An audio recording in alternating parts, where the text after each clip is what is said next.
So hey guys, welcome back to Made Easy. हम पढ़ रहे थे चैप्टर नंबर 2 पॉलिनोमियल्स, और इस वीडियो में हम जो है पढ़ने वाले हैं फैक्टर थ्योरम।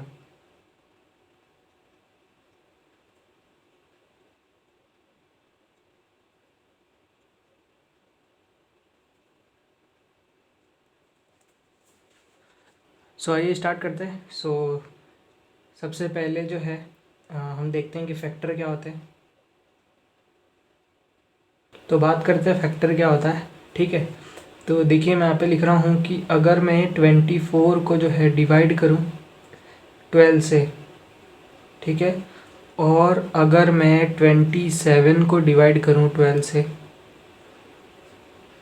ठीक है, तो ये जाएगा 2 टाइम्स और रिमाइंडर आएगा 0। क्लियर। और ये भी जाएगा 2 टाइम्स और रिमाइंडर क्या आएगा 3। क्लियर। इसका मतलब कि अगर मैं यहाँ पे लिखूँ कि 24 जो है मेरे को कैसे मिल रहा है, वो मिल रहा है 12 टाइम्स 2 और प्लस साथ में रिमाइंडर जो है 0। क्लियर। तो 24 मिल रहा है 12 टाइम्स 2, ठीक है। और यहाँ पे 27 मेरे को कैसे मिल रहा है, तो 27 मेरे को मिल रहा है 12 टाइम्स 2 प्लस रिमाइंडर साथ में आ रहा है 3। ठीक है, तो इन दोनों अगर आप एग्जांपल को देखें, ठीक है, तो आप देख सकते हैं कि जो है ये कम्प्लीटली डिवाइड हो रहा है और ये कम्प्लीटली डिवाइड नहीं हो रहा है। ठीक है, तो मैं यहाँ लिख देता हूँ।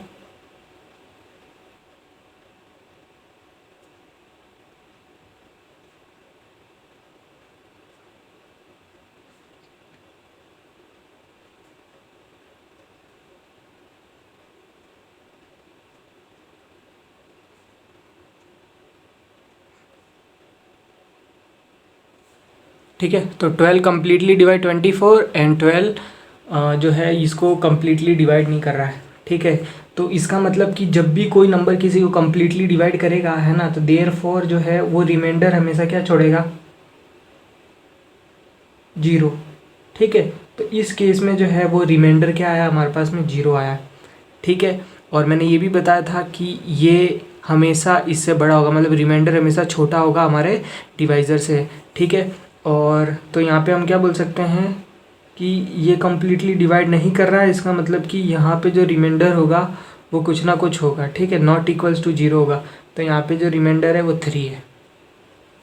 क्लियर। नाउ अब आगे बढ़ते हैं थोड़ा। ठीक है, तो यहाँ पे देखिए कि जब ये इसको कम्प्लीटली डिवाइड कर रहा है, ठीक है, रिमाइंडर 0 आ रहा है, इसलिए हम यहाँ पे क्या बोलेंगे कि 12 जो है वो फैक्टर है 24 का।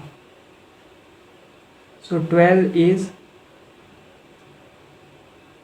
Factor of 24। ठीक है, और यहाँ पे हम क्या बोलेंगे कि 12 is not a factor of 27।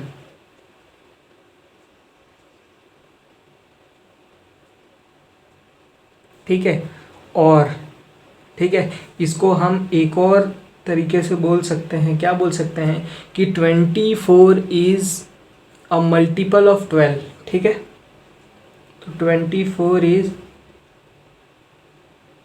Multiple of 12, और यहाँ पे हम क्या बोल सकते हैं कि 27 is not a multiple of 12। इसका मतलब कि 12 के पहाड़े में 24 आता है, देयरफॉर 12 जो क्या हो गया, वो फैक्टर हो गया 24 का। मतलब कि 24 के जब टुकड़े करेंगे तो 12 आपको मिलेगा। ठीक है, और यहाँ पे देखिए कि 12 जो है 27 का फैक्टर नहीं है, देयरफॉर 27 जो है 12 के पहाड़े में नहीं आएगा। ठीक है, तो यहाँ से आपको क्लियर हो गया होगा कि फैक्टर किसको बोलते हैं। जब भी हम कोई भी अगर नंबर किसी नंबर को कम्प्लीटली डिवाइड कर रहा है तो रिमाइंडर 0 आएगा, देयरफॉर वो नंबर जो है वो क्या होगा, वो उसका फैक्टर होगा। क्लियर यहाँ तक।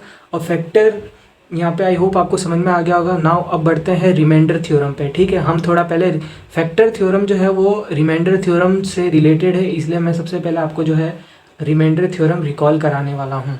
तो यहाँ पे देखिए जो है मैंने यहाँ रिमाइंडर थ्योरम का जो है स्टेटमेंट पूरा लिखा है। ठीक है, आपको रिमाइंडर थ्योरम पता है, पर फिर भी हम एक बार रिकॉल कर लेते हैं। ठीक है, तो हमने क्या किया, एक पॉलिनोमियल पी ऑफ एक्स है जिसकी डिग्री क्या है, 1 है या 1 से बड़ी है। ठीक है, और ए कोई भी एक रियल नंबर है, तो क्या होता है जब आप जो है x माइनस ए को a से आप p ऑफ x को डिवाइड करते हैं तब आपके पास में जो रिमाइंडर आता है वो आपको कैसे मिलता है, ठीक है। तो ये आपका क्या है, इससे आप डिवाइड कर रहे हैं p ऑफ x से, तो ये आपका डिवाइज़र हो गया, ये आपका डिविडेंड हो गया।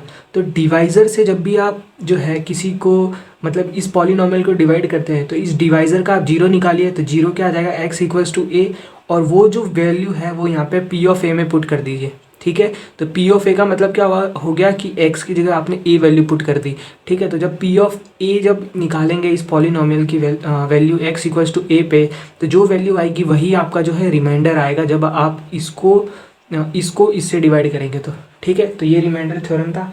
देखिए कैसे, सपोज़ यहाँ पे लिखता हूँ मैं कि अगर आप x माइनस ए से, ठीक है, डिवाइड कर रहे हैं p ऑफ x, ठीक है, p ऑफ x यहाँ पे पॉलिनोमियल कुछ भी है, ठीक है।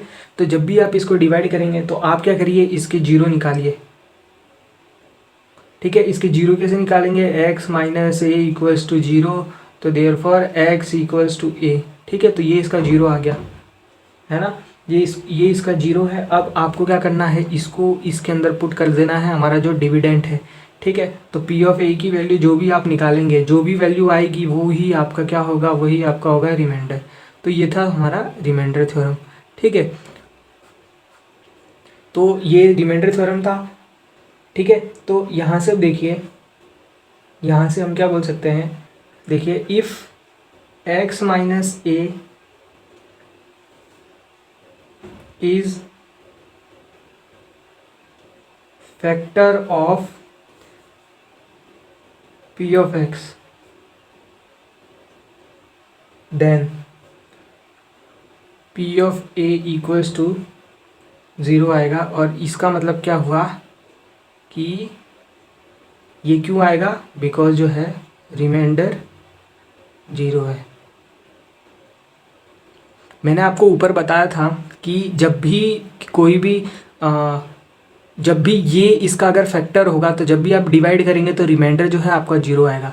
रिमाइंडर थ्योरम क्या बोलता है कि इसका जीरो निकालिए, इसके अंदर पुट करिए, तो आपको सीधा सीधा रिमाइंडर मिल जाएगा बिना डिवाइड किए, ठीक है। तो मैं यहाँ पे ये बोल सकता हूँ कि अगर x माइनस ये इसका फैक्टर है, p ऑफ x का अगर ये फैक्टर हुआ तो आपको हमेशा जो है p of a equals to zero मिलेगा, मतलब कि रिमाइंडर जीरो मिलेगा, ठीक है। तो यहाँ से जो है आपको ये भी बात जो है आप यहाँ से जो है कंक्लूड कर सकते हैं, और यही आपका फैक्टर थ्योरम है, ठीक है। तो रिमाइंडर थ्योरम क्या बोलता है, रिमाइंडर थ्योरम बोलता है कि x माइनस ए, जब भी आपको जो है डिवाइज़र गिवन है, डिवाइज़र की वैल्यू निकालिए, ठीक है, ज़ीरो निकालिए मतलब, और उसको डिविडेंड के अंदर उसकी वैल्यू पुट कर दीजिए, तो आपको जो है रिमाइंडर मिल जाएगा। और फैक्टर थ्योरम क्या बोलता है कि अगर जो है आपने डिवाइज़र की जो वैल्यू निकाली है, ठीक है, और वो आपने डिविडेंड के अंदर पुट करी है, और जो है p of a equals to zero आ रहा है, इसका मतलब क्या हुआ कि रिमाइंडर जीरो आ रहा है। तो अगर रिमाइंडर जीरो आएगा तो ये x माइनस ए फैक्टर हो जाएगा p ऑफ x का, क्योंकि ये जो है कम्प्लीटली डिवाइड हो गया। तो यही है आपका फैक्टर थ्योरम। नाउ अब मैं जो है स्टेटमेंट लिखता हूँ, ठीक है, हमारे फैक्टर थ्योरम का। सो ये यहाँ पे मैंने फैक्टर थ्योरम का स्टेटमेंट लिखा है। तो देखिए फैक्टर थ्योरम क्या बोल रहा है। तो सबसे पहला एजम्पशन है, ठीक है, ये आपको हर थ्योरम में करनी पड़ती है कि क्या p ऑफ x एक आपका पॉलिनोमियल है जिसकी डिग्री क्या है, n है, और जिसकी डिग्री जो है 1 से हमेशा बड़ी होगी, और जो है 1 भी हो सकती है, और a क्या है, कोई एक रियल नंबर है, ठीक है। तो क्या बोलते हैं कि अगर x माइनस ए जो ये है वो फैक्टर होगा p ऑफ x के, तो p ऑफ x का x माइनस ए फैक्टर होगा, इसका मतलब क्या हुआ कि p ऑफ a आपको जो है ज़ीरो मिलेगा, ठीक है, क्योंकि आप जो है डिवाइड करते हैं x माइनस ए से p ऑफ x को, ठीक है। और मैंने आपको बोला था कि ज़ीरो निकालिए और इसके अंदर पुट करिए तो आपको जो है वैल्यू मिलेगी, वो रिमाइंडर होती है। लेकिन अगर आपने जो है यहाँ से ज़ीरो निकाला और इसके अंदर पुट किया, और जो भी वैल्यू आ रही है वो अगर जीरो आ रही है, ठीक है, अगर p ऑफ a, इसका मतलब कि आपका रिमाइंडर जीरो आ गया, और जब आपका रिमाइंडर जीरो आता है, ठीक है, तो ये आपका जो है फैक्टर हो जाता है।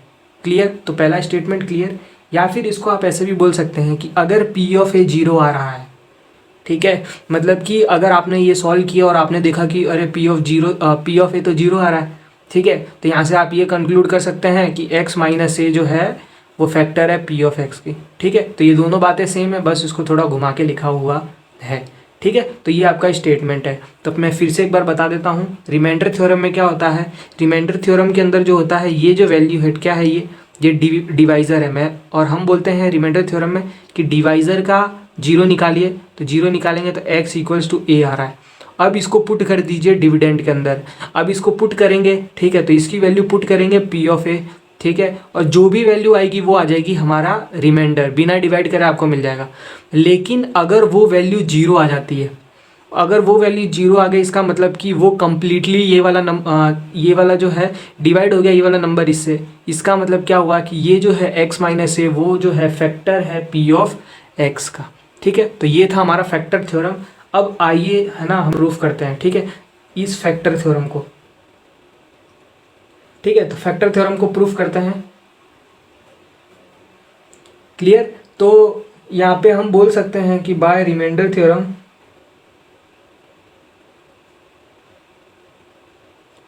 क्या बोल सकते हैं कि p ऑफ x है, p ऑफ x ये हमको कैसे मिलेगा, जब आप इसका मल्टीप्लाई, ठीक है, आपके जो क्वेश्चन आएगा उससे करेंगे और प्लस साथ में रिमाइंडर जोड़ेंगे तो भी आपको p ऑफ x मिलेगा, ठीक है। तो कैसे मिलेगा, अब ये आपका क्या है x माइनस ए है, ठीक है, और ये टाइम्स क्या करेंगे आप q ऑफ x, ये कोई भी एक पॉलिनोमियल मान लीजिए, ठीक है, q ऑफ x है प्लस p ऑफ a, ठीक है। तो ये आपका जो है जनरल जो है होता है, ठीक है। जैसे फॉर एग्जांपल आपने टू से डिवाइड किया 4 को, ठीक है, तो क्या आया, 2 टाइम्स गया 4 0, इसका मतलब क्या हुआ कि ये टाइम्स ये, ठीक है, और प्लस ये, तो 4 आपको कैसे मिला होगा 2 इंटू 2 प्लस 0 ऐसे ही मिला होगा। तो सिमिलरली p ऑफ x मेरे को कैसे मिलेगा, ये टाइम्स ये, ठीक है, और प्लस p है। तो ये हमारा क्या, ये क्वोशिएंट है और ये हमारा जो है रिमाइंडर है। तो अगर ये स्टेटमेंट है, क्या है, ये है, ठीक है, तो मैं यहाँ से पहले ही बोल सकता हूँ, फर्स्ट स्टेटमेंट क्या बोल सकता हूँ कि अगर मेरा जो है ये x माइनस ए फैक्टर होगा तो ये मेरा p ऑफ ए क्या आएगा, हमारा 0 आएगा, ठीक है। तो मैं यहाँ से ये बोल सकता हूँ कि इफ़, पहला स्टेटमेंट देखिए, ये पहला, ठीक है, कि p ऑफ ए अगर 0 आ गया, ठीक है, तो देन मैं क्या बोल सकता हूँ, तो ये क्या हो जाएगा p of x equals to x minus a q of x और प्लस 0, ठीक है। तो अगर p ऑफ ए 0 हो गया तो रिमाइंडर तो गायब हो ही जाएगा, ठीक है। तो इससे हम क्या बोल सकते हैं सीधा सीधा कि जो है ये इसका फैक्टर हो जाएगा, ठीक है। तो यहाँ लिख सकता हूँ मैं विच सोर्स, ठीक है, जो क्या दिखाता है कि x minus a is factor of p of x। अब रिमाइंडर ही भाई आपका गायब हो गया है, तो यहाँ पे देखिए सीधा सीधा दिख रहा है कि ये फैक्टर होगा, मतलब कि इसको किसी से मल्टीप्लाई करेंगे तो p ऑफ x मिल जाएगा, सिंपल यहाँ पे, ठीक है। तो ऐसा प्रूफ होता है इसका, ठीक है। अब सेकंड देखिए, ठीक है, since x minus a is factor of p of x, ठीक है। तो हमको पता चल गया कि x माइनस ए जो है वो क्या है, फैक्टर है p ऑफ x का, ठीक है, जो कि यहाँ पे मैंने लिखा है कि p of x equals to x minus a times q of x, है ना, फैक्टर है। इसका मतलब कि क्या हुआ कि इसकी वैल्यू निकालिए, इसका 0 निकालिए, तो इसका 0 आपको कैसे निकलेगा, x minus a equals to 0, x equals to a, है ना। अब इसको आप पुट करिए, ठीक है, इसके अंदर, ठीक है। तो इसके अंदर जब पुट करेंगे तो ये क्या आएगा p ऑफ a, ठीक है, इक्वल्स टू, ठीक है, क्या आएगा, x की जगह ये पुट करना तो a minus a times q of a, ठीक है। तो यहाँ से आपकी वैल्यू क्या आ रही है 0, ठीक है। तो ऐसे आप दोनों तरीके से, अगर ये आपको 0 मिल रहा है इसका मतलब रिमाइंडर आपका गायब हो गया और ये आपका फैक्टर हो गया, और अगर ये आपका फैक्टर है तो आप इसको, इसकी वैल्यू आपको 0 के बराबर वैल्यू निकालिए, इसके अंदर पुट करिए तो ये आ गया, ठीक है। तो ये था आपका प्रूफ रिमाइंडर थ्योरम से।